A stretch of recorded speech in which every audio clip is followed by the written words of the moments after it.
100 million heroes. Wow, how cool is that? G'day guys, Maxi here. মুস্তাফিজের বিধ্বংসী bowling ও 5 wicket পাওয়া দেখে লাইভে এসে প্রশংসায় ভাসিয়ে একই বললেন বিরাট কোহলি ও ম্যাক্সওয়েল। বিস্তারিত দেখুন পুরো ভিডিওতে। সিরিজের প্রথম ম্যাচে ঠিক টসের আগেই একাদশ থেকে ছিটকে যান। ওয়ার্ম আপের সময় পাওয়া হাঁটুর চোট তাকে খেলতে দেয়নি পরের ম্যাচেও। এর মধ্যে বাংলাদেশ প্রথম ম্যাচে হারলেও পরের ম্যাচে জিতে সিরিজে সমতা ফেরায়।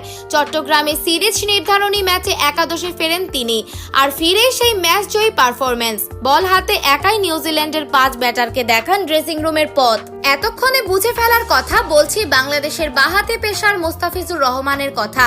ম্যাচ শেষে তার বোলিং ফিগার দাঁড়ায় 9 ওভারে 43 রান, খরচায় 5 উইকেট। এদিকে এই অসাধারণ পারফরম্যান্স দেখে শুধু দর্শকরাই নয়, মুগ্ধ হয়েছেন বিশ্বসেরা তারকারাও। লাইভে এসে ভারতীয় সুপারস্টার বিরাট কোহলি বলেন, মুস্তাফিজ সত্যিই অসাধারণ, তার বোলিং খেলা খুবই কঠিন। আজ সে যেভাবে পারফর্ম করছে সেটা বিশ্বমানের। অন্যদিকে অস্ট্রেলিয়ার হার্ড হিটার গ্লেন ম্যাক্সওয়েলও প্রশংসায় ভাসিয়ে বলেন, এই ধরনের বোলিং এর সামনে টিকে থাকা খুব কঠিন। মুস্তাফিজ আজ পুরো ম্যাচটাই বদলে দিয়েছে।